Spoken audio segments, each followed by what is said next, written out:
Ahoy Horos, apa kabar Anda pemirsa? Selama 24 menit ke depan kami menghadirkan berbagai kisah inspiratif dalam keberagaman budaya. Saya Agnes Nambela, inilah Bingkai Sumatera. Seorang mantan warga binaan bernama Ade Indrawalat alias Tuno bangkit kembali menata kehidupannya. Dukungan dari orang-orang terdekat dan teman-teman membuatnya sadar bahwa hidup untuk bermanfaat dan berbagi kepada sesama. Ia pun membuka warung nasi urap Tuno dan berbagi makanan gratis setiap hari Jumat. Berikut liputan selengkapnya. Sedekah pangkal kaya. Nggak ada, jadi kalau kata orang menabung pangkal kaya itu mungkin sebagian. Uang nggak dibawa mati.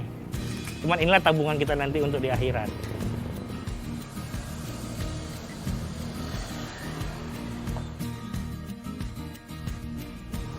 Ade Indrawalat dulunya pernah mendekam di balik jeruji besi selama 5 tahun lamanya. Setelah menghabiskan masa tahanan, ia pun bertekad menata kembali kehidupannya. Terlepas dari stigma apapun yang melekat pada ex-warga binaan, orang-orang di sekitar, terutama keluarga Ade, sangat menerima dan mendukung Ade untuk kembali bangkit dari keterpurukannya. Kalau stigma sih saya nggak ngedapeti stigma dari masyarakat, dari teman-teman sekeliling saya nggak dapat. Bahkan mereka terus support saya, keluarga saya support saya, teman-teman saya support saya, istri saya juga support saya, mereka rangkul saya untuk mereka terus dukung untuk saya bisa jadi lebih baik. Ade yang memiliki sapaan akrab Tunong ini lantas mengawali karirnya kembali dengan membuka warung nasi urap Bang Tuno di Jalan Sei Ular Baru nomor 63 Kota Medan pada Januari 2019 lalu. Dalam berjualan nasi urap, Ade memegang prinsip untuk senantiasa menyajikan bahan makanan yang segar dan dalam pengolahannya bebas dari bahan penyedap. Adapun inspirasi untuk membuka warung nasi urap ini ia peroleh dari ibunya. Kalau nasi urap ini sih memang udah usaha dari orang tua saya ya. Jadi saya hanya meneruskan. Jadi dulunya memang di tahun 2000-an tuh orang tua saya udah memang jual nasi urap. Terus kenapa saya terpikir ke sini? Saya melihat pasar yang kayaknya di sepanjang saya jalan gitu, saya nggak pernah ada nyaksikan orang jual khusus spesifikasi nasi urap. Makanya saya mau naikkan lagi resep yang udah dibuat ibu saya. Ya mungkin itulah yang bisa mendorong saya, alhamdulillah jadi unik kan, yang dibuka kan unik dia jadinya. Khusus untuk hari Jumat, Ade sengaja meliburkan warungnya karena ia ingin menyiapkan makanan gratis untuk dibagikan selepas sholat Jumat. Bagi-bagi makanan gratis ini sudah ia lakukan selama 2 tahun. Dalam menyiapkan lebih dari 200 porsi makanan gratis, Ade dibantu oleh istri dan keluarganya mulai dari jam 9 pagi. Awal mulanya sih saya ingin menebus kesalahan saya, dosa-dosa saya yang lalu dengan berbagi lah ya. Awal mulanya saya ajak teman saya 1 orang untuk berbagi, kami berdua main. Alhamdulillah ikut lagi 1 lagi, ikut lagi. Akhir lama kelamaan kami jadi berjamaah untuk sedekah Jumat ini berjamaah itulah. Sebelum pandemi melanda, Ade mempersilahkan orang untuk makan sepuasnya secara prasmanan. Namun saat pandemi melanda, Ade pun hanya mengemas dan membagikan makanan untuk dibawa pulang jemaah. Cara ini bertujuan untuk mencegah terjadinya kerumunan yang dapat memicu penularan virus corona. Ade juga bekerja sama dengan lembaga atau komunitas seperti Mualaf Center Sumatera Utara. Perkumpulan ini membantu Ade dalam membagikan makanan gratis kepada masyarakat yang mungkin tidak mengetahui kegiatan sedekah ini. Tuno, kebetulan teman saya dari SMA, jadi kita udah lama kenal dan beliau sangat dermawan. Bagus lah ya untuk dia buat sedekah untuk hari Jumat, untuk kepentingan umat dan mencari berkahnya. Tidak ada kata terlambat untuk menata kembali kehidupan dan berbuat kebaikan.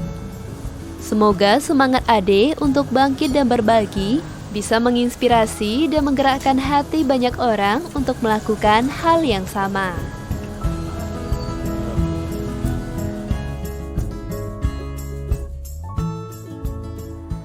Di Kota Medan, terdapat sekelompok masyarakat dan mahasiswa yang begitu peduli terhadap nasib pendidikan anak-anak. Kepedulian ini pun mereka aplikasikan dengan mendirikan sebuah sanggar belajar bernama Sanggar Pelita. Tujuannya untuk membantu dan menyelamatkan pendidikan anak-anak yang terhenti selama pandemi, khususnya bagi anak-anak di sekitar Sungai Deli. Sejak mewabahnya virus corona di seluruh penjuru dunia termasuk Indonesia, pemerintah melalui Kementerian Pendidikan terpaksa menghentikan proses belajar mengajar di sekolah hingga waktu yang belum ditentukan. Oleh karenanya, kegiatan belajar mengajar pun harus dilakukan dalam jarak jauh. Namun banyak kalangan yang tidak bisa mengikuti kegiatan belajar mengajar dalam jaringan karena terbatasnya kemampuan ekonomi masyarakat, seperti tidak memiliki perangkat yang menunjang pembelajaran jarak jauh. Prihatin akan kondisi tersebut, Masyarakat Peduli Sungai Deli atau MAPESUDE berkolaborasi dengan komunitas Medan Bernalar mendirikan sebuah sanggar belajar bernama Sanggar Pelita. Sanggar yang berlokasi di Jalan Brigjen Katamso Gang Pelita 2 ini didirikan untuk membantu pendidikan anak-anak yang terhambat selama pandemi, khususnya anak-anak di sekitar Sungai Deli. Ya, yang pertama kita ingin menjawab kebutuhan ya Bang ya. Karena sekarang COVID kan gitu kan, pada daring semua. Nah, kita ingin menjadi suatu pionir lah di sini. Dalam hal penanganan COVID, kita hadir lah di tengah masyarakat untuk menjawab tantangan itu kan. Maka kita dirikanlah sanggar kita, Sanggar Pelita. Sanggar Pelita ini dibuka setiap hari Minggu saja. Di sini, anak-anak dapat belajar secara gratis dan diajarkan sejumlah materi pelajaran, seperti membaca, mewarnai, matematika, bahasa Inggris, dan lainnya. Tidak hanya itu, anak-anak di sanggar ini juga diberikan pengetahuan tentang merawat dan menjaga alam. Berdiri sejak September 2020, kini sanggar yang dibina oleh masyarakat dan mahasiswa ini telah memiliki 20 anak didik. Meskipun kegiatan belajar dilakukan di tempat yang sederhana, dengan fasilitas yang seadanya, namun tidak menyurutkan semangat dan kemauan anak-anak di sanggar ini untuk terus menimba ilmu. Salah satunya adalah Akila Ananda Rovino atau kerap disapa Akil. Siswa kelas 6 sekolah dasar ini begitu antusias. Ia selalu hadir ke sanggar setiap minggu untuk belajar bersama para relawan. Ia tidak ingin melewatkan kesempatan belajar ini selama kegiatan belajar mengajar di sekolahnya masih dihentikan sementara. Karena enak dan seru. Yang pandai jadi pandai, bertemu dengan kakak-kakak, senang, bisa bermain-main. Dan bisa belajar bareng. Harapannya ini akan terus berjalan. Dan harapan di kita yang muda-muda, termasuk Abah Hasan juga kan, kita pengen semua 21 kecamatan di Kota Medan ini kita punya sanggar Bang. Nah itu harapan kita. Karena kalau boleh mengutip dari kata Bung Karno kan, bermimpilah setinggi langit, jika engkau jatuh, engkau akan jatuh di antara bintang-bintang. Nah, kita akan taklukkan 21 kecamatan itu Bang untuk sanggar lah. Tujuan utama seseorang belajar bukanlah demi nilai yang tinggi, bukan pula demi diri sendiri, orang tua, maupun guru atau institusi pendidikan. Namun yang ingin dicapai adalah mendapatkan manfaat dari ilmu yang bisa dipergunakan dalam hidup. Hadirnya Sanggar Pelita diharapkan dapat menjadikan anak-anak ini sebagai generasi yang membawa perubahan ke arah yang lebih baik.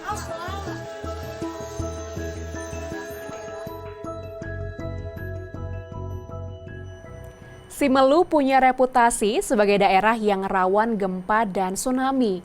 Kepulauan ini berada di atas 3 palung laut terbesar dunia, pemirsa. Hal ini membuat alam Simelu cukup adaptif terhadap bencana ini.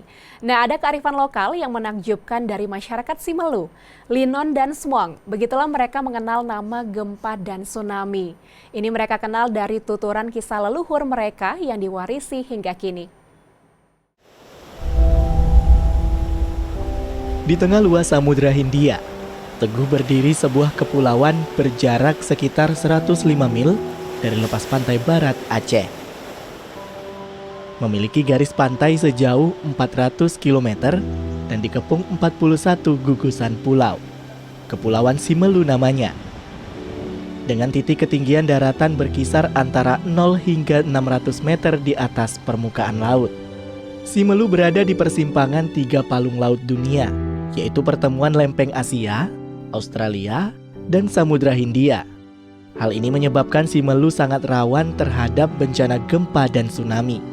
Ada 3 kali tragedi tsunami yang terjadi di Simelu dan tercatat sebagai yang terdahsyat dalam kurun waktu 200 tahun terakhir. Di balik risiko gempa dan tsunami, karakteristik alam Pulau Simelu ternyata memang seolah dirancang sangat adaptif menghadapi bencana. Garis pantai Simelu tersusun atas komposisi dan karakteristik alam yang beragam. Pantai tropisnya ada yang tersusun dari bebatuan karang, ditumbuhi vegetasi tanaman pantai, dan dibentengi hutan mangrove. Pasca gempa tsunami 2004, ada sejumlah daratan yang naik ke permukaan. Dari keterangan masyarakat, fenomena alam pasca bencana ini bisa ditandai dari adanya beberapa bibir pantai yang jaraknya menjauh dari laut. Selain itu, ada pula daratan hamparan bebatuan karang yang semakin luas di bibir pantai. Peristiwa tsunami Jumat 4 Januari 1907 membawa kisah pilu dan trauma dalam ingatan masyarakat Simelu. Tapi, tragedi ini jugalah yang menjadi awal sejarah bangkitnya kecerdasan warga Simelu mempelajari alamnya. Kumpulan ingatan mereka tentang gejolak reaksi alam di masa lampau ini akhirnya melahirkan sebentuk kearifan lokal, yakni Linon dan Smong.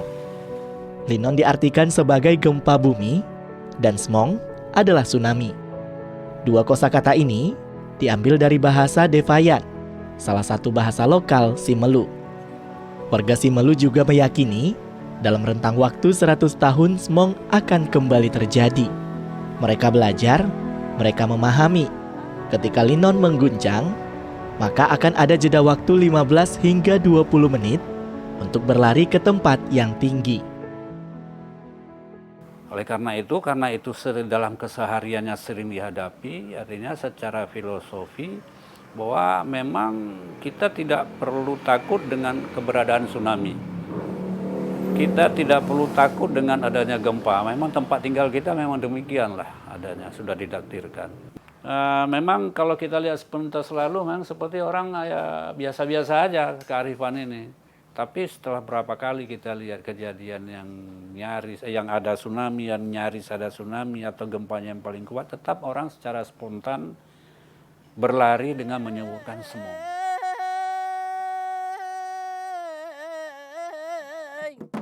Kisah Linon dan Smong juga diwariskan melalui kesenian tradisional Nandong. Kesenian lisan yang bertutur lewat karya sastra pantun yang disenandungkan.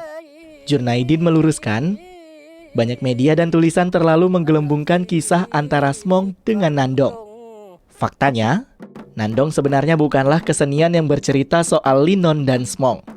Mereka tidak terkait. Sebab Nandong sudah memiliki syair yang baku dan tema-tema khusus.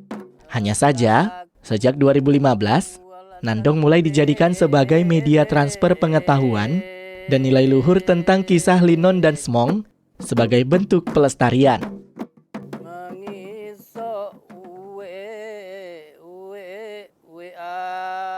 Kesenian Nandong ini adalah kesenian, kalau di sana senandung ya, senandung. Jadi artinya dimainkan beberapa orang dengan nada-nada khas yang sepengetahuan saya tidak ada mungkin di yang belum saya baca, tidak ada yang saya dengar, tidak ada di Indonesia yang lain kan. Nandong ini pun sudah dipatenkan jadi budaya nasional.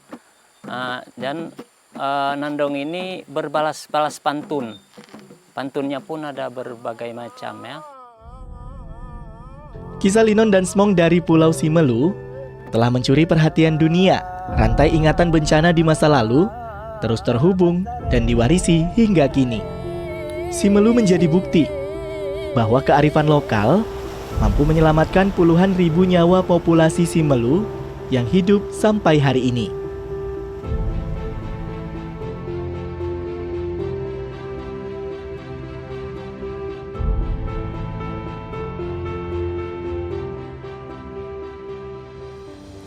Pandemi COVID-19 tidak hanya mengancam kesehatan fisik, namun juga kesehatan mental. Efek psikologis yang ditimbulkan pun bisa berdampak serius. Nah, apa saja gangguan kesehatan mental yang dapat muncul dan bagaimana cara mengatasinya? Berikut liputan selengkapnya kami ulas dalam segmen Sekitar Kita.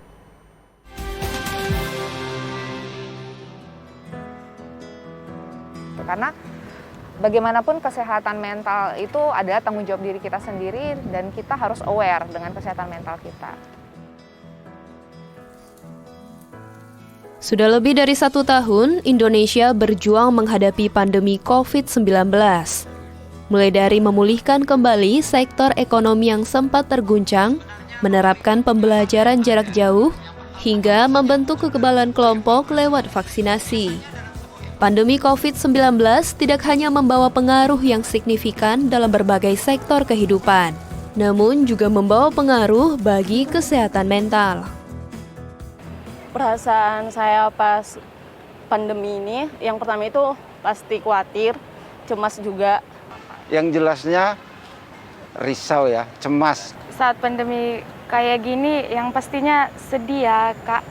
Soalnya kemana-mana pasti harus mematuhi protokol kesehatan gitu ya kan.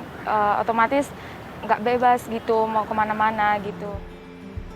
Kondisi pandemi COVID-19 yang cukup panjang memunculkan beragam masalah kesehatan mental. Berdasarkan pendataan Tim Satuan Tugas Ikatan Psikologi Klinis Indonesia, terkait layanan yang diberikan oleh psikolog klinis selama periode Maret hingga Agustus 2020, terdapat 6 masalah tertinggi yang ditemukan.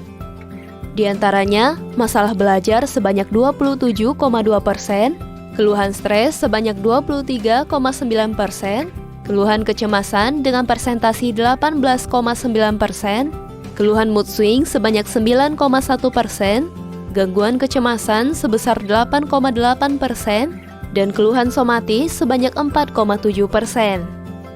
Kalau dibiarin pastinya akan semakin meningkat ya. Jadi mungkin yang awalnya stres ringan, semakin lama semakin akut, kronis yang akan meningkat menjadi gangguan kecemasan atau GAD, lalu juga bisa meningkat menjadi depresi atau bahkan bisa mengganggu secara fisik, itu istilahnya psikosomatis. Jadi akhirnya ketika dia stres, semua penyakit itu muncul, dia akan mengalami sesak, dia jadi seperti sering pusing atau jadi sering sakit perut atau jadi pokoknya yang akhirnya gangguan fisiknya juga terganggu.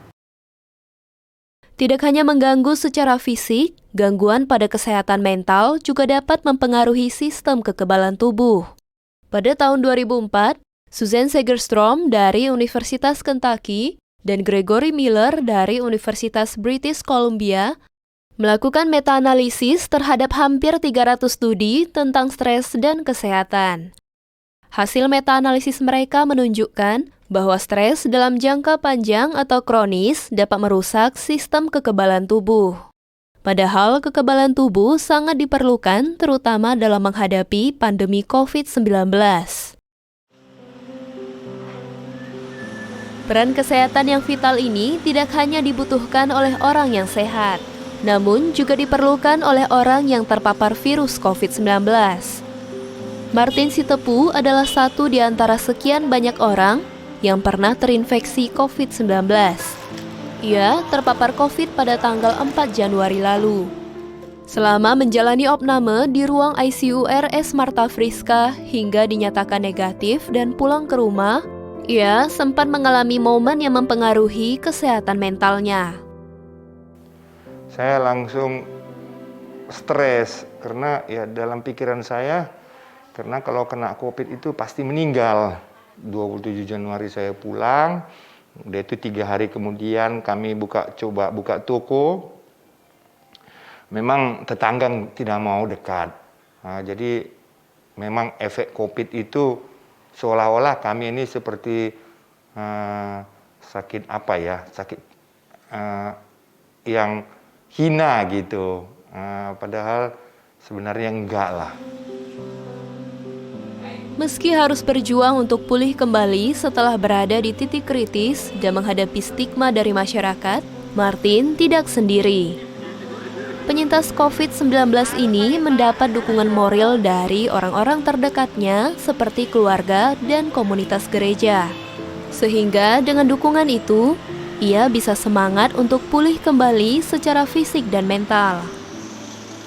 Oh, itu teman-teman, saudara-saudara, terutama dari kebetulan saya aktivitas di gereja Katolik Ayamuru, mereka datang menghibur saya. Banyak itu mereka mengantar makanan, menghibur saudara-saudara juga. Selain dukungan dari orang terdekat, seseorang juga dapat mencari bantuan dalam memulihkan kesehatan mentalnya, seperti layanan psikologi dalam bentuk konseling. Fakultas Psikologi Universitas HKBP Nomensen adalah salah satu institusi pendidikan di Kota Medan yang menyediakan layanan konseling gratis untuk masyarakat sejak 13 April 2020 lalu. Layanan konseling ini dilakukan baik via telepon maupun via video call lewat hotline layanan konseling berikut ini. Untuk jadwal konseling dibuka dari hari Senin hingga Jumat dengan jam operasional mulai dari pukul 9 pagi hingga 5 sore. Ke psikolog itu jangan tunggu mengganggunya. Tapi ketika kita merasa kok ada nggak nyaman gitu, saya cari bantuan. Ketika sedini mungkin kita mencari bantuan, maka kita akan lebih cepat menemukan solusi dan lebih cepat dalam penanganannya. Sehingga dia tidak sampai yang dikatakan mengalami gangguan. Seperti kata pepatah Latin, mens sana in corpore sano, yang berarti di dalam tubuh yang sehat terdapat pikiran yang sehat. Karena itu, seseorang harus sadar dan peduli dengan kesehatan mentalnya sendiri. Jangan takut untuk mencari pertolongan profesional seperti psikolog jika Anda dan orang terdekat Anda mengalami gangguan pada kesehatan mental.